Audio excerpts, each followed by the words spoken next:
సుమన్ టీవీలో మీ business promotions కోసం ఈ కింది నెంబర్ను సంప్రదించగలరు.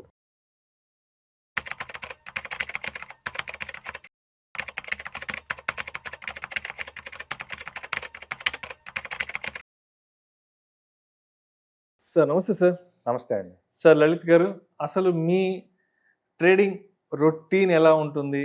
మీరు ఎటువంటి ట్రేడ్ ప్లాన్‌తో డైలీ ముందుకెళ్తారు? ఎటువంటి ట్రేడ్ సెటప్ ఉంటుంది?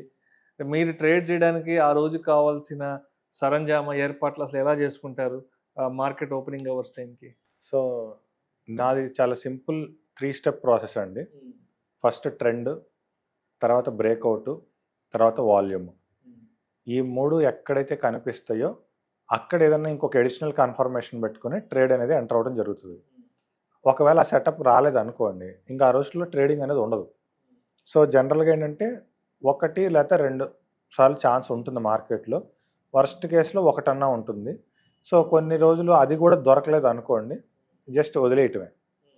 తర్వాత మనకి వచ్చిన సెటప్ అనేది ఖచ్చితంగా సక్సెస్ అవ్వాలని రూల్ లేదు. సో ఫెయిల్ అయ్యే ఛాన్స్ కూడా ఉంటుంది. సో ఒకవేళ ఫెయిల్ అయ్యింది అనుకోండి, ఆ ఫెయిల్ అయిందని ఫస్ట్ యాక్సెప్ట్ చేయాలి. ఎప్పుడైనా ఫెయిల్ అయిందని ఫస్ట్ యాక్సెప్ట్ చేయాలి. యాక్సెప్ట్ చేసి నెక్స్ట్ డే ఇంకో దానికి వెళ్ళకూడదు. అది ఎందుకు ఫెయిల్ అయింది, అక్కడ మనం మిస్టేక్ చేసామా, మార్కెట్ కండిషన్ వల్ల ఫెయిల్ అయిందా అనేది మనం క్రాస్ చెక్ చేసుకోవాలి. క్రాస్ చెక్ చేసుకుని ఒకవేళ మనం ఏదైనా పొరపాటు పడి ఉంటే ఆ పొరపాటు సరిదిద్దుకోవాలి. ఒకవేళ మార్కెట్ కండిషన్ వల్ల ఫెయిల్ అయ్యి ఉంటే నో ప్రాబ్లం, అది వదిలేసి మళ్ళీ ఇంకో దానికి వెళ్ళాలి. ఎందుకంటే మనం ఏదైనా ఒక సెటప్ అనేది పెట్టుకుంటున్నప్పుడు దాన్ని 1కి 10 సార్లు బ్యాక్ టెస్ట్ చేసి పెట్టుకోవాలి. సో నేను ఫాలో అయిన ప్రాసెస్ ఏంటి అంటే జిమ్ సైమన్స్ రూల్ ఫాలో అయ్యాను.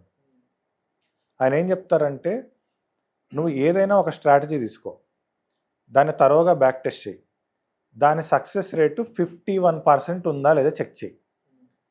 51% 100% ఉండాలి.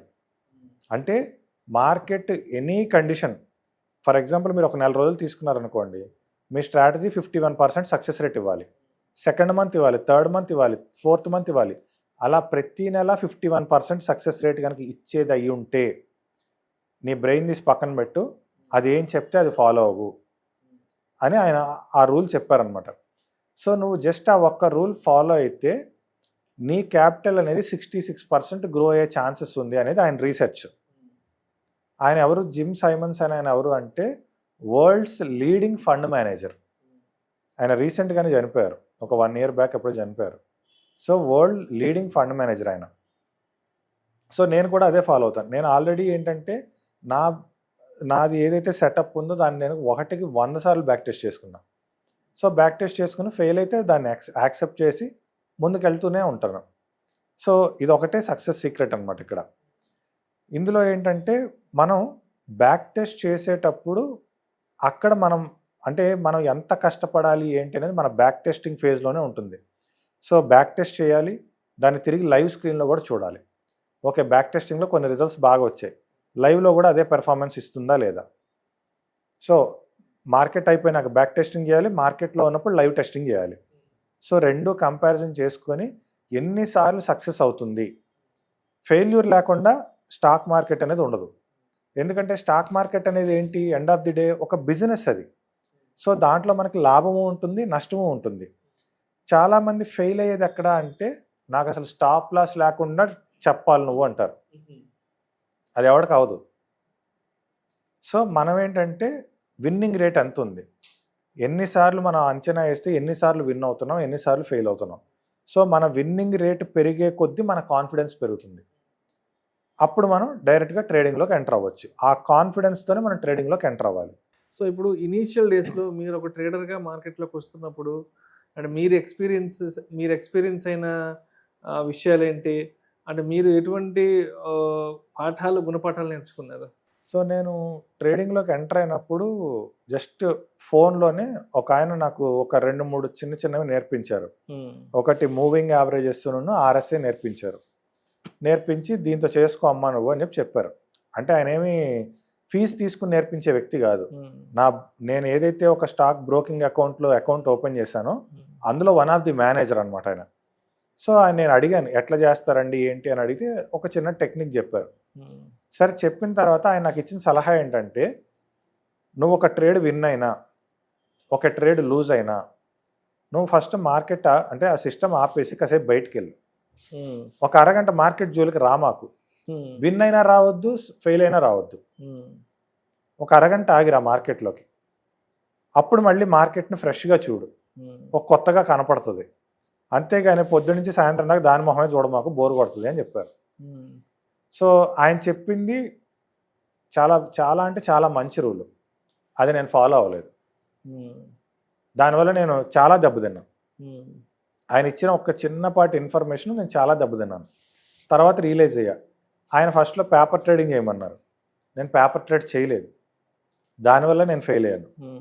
సో అంటే ఆయన చెప్పిన దాంట్లో నుంచి అట్లీస్ట్ పేపర్ ట్రేడింగు సక్సెస్ అయినా ఫెయిల్ అయినా ఒకసారి మార్కెట్లోంచి మనం బయటికి వెళ్ళిపోవటం, మళ్ళీ ఒక అరగంట గంట తర్వాత వచ్చి మళ్ళీ మార్కెట్ని ఫ్రెష్గా చూడటం, ఇటువంటి చిన్న చిన్న టిప్స్ అనమాట. అంటే మైండ్ రిలీఫ్ అవుద్ది మనకు కొంచెం. అందులోనూ ఫెయిల్ అయితే ఇంకా నెగిటివ్ ఇంపాక్ట్ ఎక్కువ ఉంటుంది కదా. ఆ ఓవర్ ట్రేడింగ్లు గట్రా చేయకుండా కాసేపు రిలాక్స్ అవుతాం మైండ్. సో ఇటువంటివి ఆయన నాకు చెప్పిన, అంటే ఒక గురువు స్థానంలో ఉన్న ఆయన చెప్పినా కానీ ఆయన పట్టించుకోలేదు. దానివల్ల చాలా ఇబ్బందులు ఫేస్ చేశాను. తర్వాత నాకు నేనుగా ప్రతి ఒక్కటి చదువుకుంటూ, ప్రతి ఒక్కటి నేర్చుకుంటూ, ఓవర్కమ్ చేసుకుంటూ, ప్రతి ఒక్క ఫెయిల్యూర్ని ఓవర్కమ్ చేసుకుంటూ ఫైనల్గా నేనంటూ ఒక సెటప్ రెడీ చేసుకుని ఇంకా దాన్ని ఫాలో అవుతూ ఉన్నాను.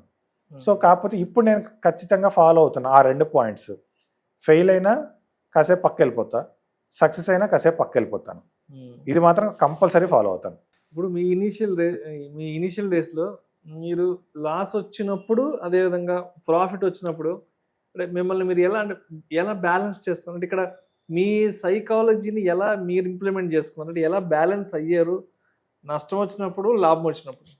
లాభం వచ్చినప్పుడు సైకాలజీ ఏముంటుందంటే హ్యాపీగానే ఉంటారు. కానీ నష్టం వచ్చినప్పుడే రేపు మళ్ళీ క్యాపిటల్ ఎక్కడి నుంచి తేవాలి, మళ్ళీ మనం శాలరీలోంచి పెట్టాలా, ఈ క్యాపిటల్ మళ్ళీ ఎలా పెట్టాలి, దాని నుంచి మళ్ళీ లాభం ఎలా తీయాలి, మళ్ళీ ఆ శాలరీని మళ్ళీ వెనక్కి ఎలా తెచ్చుకోవాలి, ఈ శాలరీతోనే ట్రేడింగ్ చేసి మళ్ళీ శాలరీ అమౌంట్ బయటికి తీసి మనం ఎలా ఓవర్కమ్ అవ్వాలి. సో ఒక కైండ్ ఆఫ్ మెంటల్ ప్రెషర్ అనేది చాలా పీక్ స్టేజ్లో ఉంటుంది. చాలా అంటే చాలా పీక్ స్టేజ్లో ఉంటుంది. సో అందుకే ఏంటంటే నేను ఎంతవరకు తట్టుకోగలనో అంతవరకు ఉన్నాను మార్కెట్లో. ఒకనొక సిచ్యువేషన్లో కోలుకోలేని దెబ్బ తగిలింది. అయినా మళ్ళీ ట్రై చేద్దామని ఒక వారం 10 రోజులు ట్రై చేసి, ఇంకా వారం 10 రోజులు చేస్తుంటే చేతులు షివరింగ్ వస్తున్నాయి. అంటే ప్రెజర్ అనేది అలా వెళ్ళిపోయింది, ఇంకా చేతులు షివర్ అయిపోతున్నాయి. సో ఆ స్టేజ్ వరకు వెళ్ళి అక్కడ నేను మార్కెట్కి కొంచెం హాల్ట్ ఇచ్చి మళ్ళీ ఒక్కసారి చదువుకుని మళ్ళీ ప్రతి ఒక్కటి డబ్బులతో ట్రేడింగ్ చేయకుండా పేపర్ వర్క్ చేసి దాని నుంచి ఓవర్కమ్ అయ్యి మళ్ళీ దిగాను. సో మీరు ఎన్ని ఇయర్స్ నుంచి అసలు ట్రేడింగ్ ప్రొఫెషన్లో ఉన్నారు, మార్కెట్స్లో ఉన్నారు? 2014 నుంచి. 2014 అంటే ఒక 11-12 సంవత్సరాలు అనుకోండి. 12 ఇయర్స్ కంప్లీట్ అయింది. సరే, 12 ఇయర్స్ అయింది కదా. అంటే మీరు ట్రేడింగ్లో కానీ మార్కెట్స్ ఇన్వెస్ట్మెంట్స్లో ఎక్కువ ఎక్కడ ఫెయిల్ అవుతున్నారు అనేది మీకు అనిపించిన సందర్భాలు, మీరు ఎక్స్పీరియన్స్ అయిన సందర్భాలు ఏమున్నాయి? మెయిన్ ఏంటంటే మనం మార్కెట్ నుంచి సంపాదించేసేయాలి, ఏదో బై కొట్టగానే డబ్బులు వస్తాయి, సెల్ కొట్టగానే డబ్బులు వస్తాయి. ఫస్ట్ థాట్ అదే, ఈజీ మనీ. బై కొట్టగానే డబ్బులు వస్తాయి, సెల్ కొట్టగానే డబ్బులు వస్తాయి, ఈజీ మనీ. రెండోది ఏంటంటే మనకి గ్రాఫ్లు అనేవి చక్కగా ఉంటాయి, ఇండికేటర్లు ఉంటాయి, ఆ ఇండికేటర్ వాడితే ట్రేడింగ్ చేసేయచ్చు, ఈ ఇండికేటర్ వాడితే ట్రేడింగ్ చేసేయచ్చు. ఈ రెండిటి చుట్టూతోనే తిరిగాను నేను నా ఓవరాల్ జర్నీ. స్టార్టింగ్ కెరియర్లో ఓకే మనం 2-3 ఇండికేటర్లు పెట్టేద్దాం, ట్రేడింగ్ చేసేద్దాం, బై కొడితే డబ్బులు వస్తాయి, సెల్ కొడితే డబ్బులు వచ్చేస్తాయి, ఇవాళ ఒక 1000 రూపాయలు వస్తుంది, 2000 వస్తుంది, ఎంతో కొంత మనకి సెకండ్ ఇన్కమ్ క్రియేట్ అవుద్ది. వీటి చుట్టూతోనే తిరిగాను. సో అక్కడే ఫెయిల్ అయ్యాను నేను.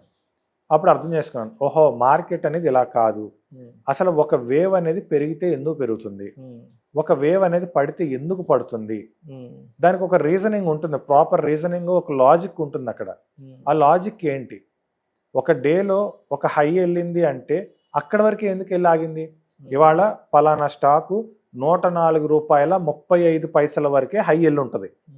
104 రూపాయల 35 పైసల దగ్గర ఏం జరిగితే అది హై అక్కడే ఆగిపోయింది, 105 అవ్వచ్చుగా, 104 కాకుండా 105 అవ్వచ్చుగా, 104.35 కాకుండా 105 అవ్వచ్చు కదా. కింద లో వచ్చేసి 99 రూపాయల 80 పైసల వద్దే ఎందుకు ఆగింది, 99 అన్న అవ్వచ్చు కదా. కరెక్ట్గా అనా పైసలతో సహా హై ఎందుకు ఫామ్ అవుతుంది, లో ఎందుకు ఫామ్ అవుతుంది, ఇది ఒక డేలో. అలానే మార్కెట్లో జరిగే ప్రతి గంటలో ఒక స్వింగ్ అక్కడ దాకా ఎందుకు వెళ్ళి రివర్స్ అవుతుంది, మళ్ళీ సపోర్ట్ తీసుకుని ఇక్కడి నుంచి ఎందుకు మళ్ళీ మార్కెట్ రైజ్ అవుతుంది, నాకు ఆ ప్రతి ఒక్క వేవ్కి రీజనింగ్ ఉంటుంది, నాకు అది తెలియాలి. సో అది ఐడెంటిఫై చేయడానికి నేను ఒక రీసెర్చ్ అనేది పెట్టుకున్నాను అనమాట. ఫైనల్గా నాకు అది ఎక్కడ దొరికింది అంటే ఒక్క డబ్ల్యూడి గ్యాన్ ఫిలాసఫీలోనే ఆ వేవ్కి, నాకు ప్రతి వేవ్కి రీజనింగ్ అనేది అంటే పర్ఫెక్ట్ లాజిక్ అనేది దొరికింది. సో ఇప్పుడు 90% of the traders are losing their money అని మార్కెట్ చెప్తుంది. ఎవరో 10% ఏదో గెయిన్ అవుతున్నారు. ఆ గెయిన్ అనేది కూడా ఎఫ్డి కంటే వచ్చే రిటర్న్స్ కంటే ఏం అద్భుతాలు రావట్లేదు అంటున్నారు కదా. అంటే ఇప్పుడు మీరు ఎక్స్పీరియన్స్ అయిన బ్యాడ్ ఎక్స్పీరియన్స్ ఏవైతే ఉన్నాయో ఇక్కడ కూడా అవే జరుగుతున్నాయి అంటారా వీళ్ళ విషయంలో కూడా? అంటే ఇప్పుడు మీరు ఏవైతే కొన్ని బ్యాడ్ ఎక్స్పీరియన్సెస్ అయ్యారో ఇక్కడ కూడా అవే జరిగి దానివల్ల నష్టం జరుగుతుంది అంటారా? అంటే ప్రతి ట్రేడర్ ఫేజ్లోనూ ఒకటే ఉంటుందండి.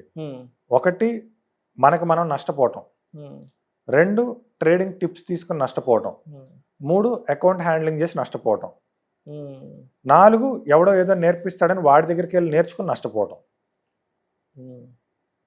నేను ఈ అన్ని ఫేజెస్ తీసుకున్నా. అంటే అకౌంట్ హ్యాండ్లింగ్ అనేది నేను ఎప్పుడు ఇవ్వలేదు, టిప్స్ తీసుకున్నాను, కోర్సెస్కి వెళ్ళాను, నా ఓన్గా కూడా నేను నష్టపోయాను. సో ఈ ఫేజెస్ అనేవి ప్రతి ఒక్కళ్ళ లైఫ్లో ఈ 4 కనీసం 2-3 ఉంటాయి. అలానే నష్టపోతూ ఉంటారు. Right sir, right. Thank you sir, thank you so much Lalit garu. And మీ డైలీ ట్రేడింగ్ రొటీన్ ఎలా ఉంటుంది, ఇనిషియల్ డేస్లో మీరు ఎటువంటి విషయాలు మీరు ఎక్స్పీరియన్స్ అయ్యారు, అదేవిధంగా మార్కెట్లో మేజర్గా నష్టపోవడానికి అందరూ చేస్తున్న కామన్ మిస్టేక్స్ ఏంటనే దాన్ని చాలా చక్కగా తెలియజేస్తే thank you so much sir. Thank you అండి.